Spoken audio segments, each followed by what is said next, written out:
আজকে আমি বানাবো চকলেট কফি মিল্কশেক, যেখানে আমার লাগছে দুধ, ঘন দুধ রয়েছে, চকলেট রয়েছে, কফি রয়েছে আর চিনি রয়েছে। এইবার আমি মিক্সার গ্রাইন্ডারে উপকরণগুলো দিয়ে দেবো। প্রথমে দুধ ঢেলে দিলাম, তারপরে ডেয়ারি মিল্কের এই চকলেটের টুকরোগুলো দিয়ে দিলাম। এবার আমি কফি পাউডার দিয়ে দিলাম।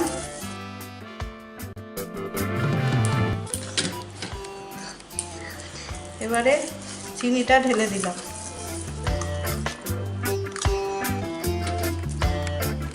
এবার আমি এটা মিক্সারে মিক্স করে নেব।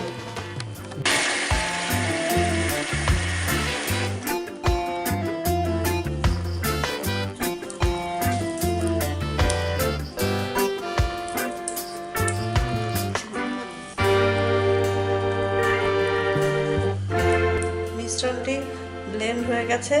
এবার আমি বাকি দুধের সাথে মিশ্রণটি মিশিয়ে দেব।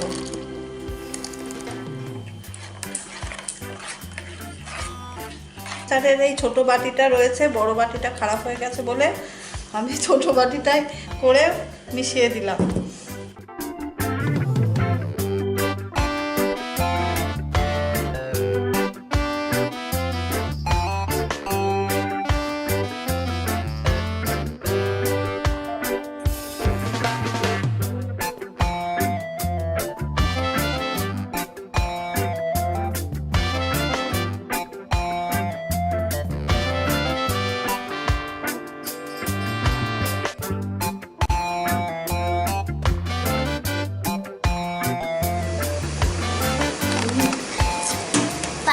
দারুণ দারুণ, তোমরাও বাড়িতে বানাবে চকলেট মিল্কশেক। আমরা এসে টেস্ট করে যাবো। এটা গরমে খেলে ঠান্ডা লাগে।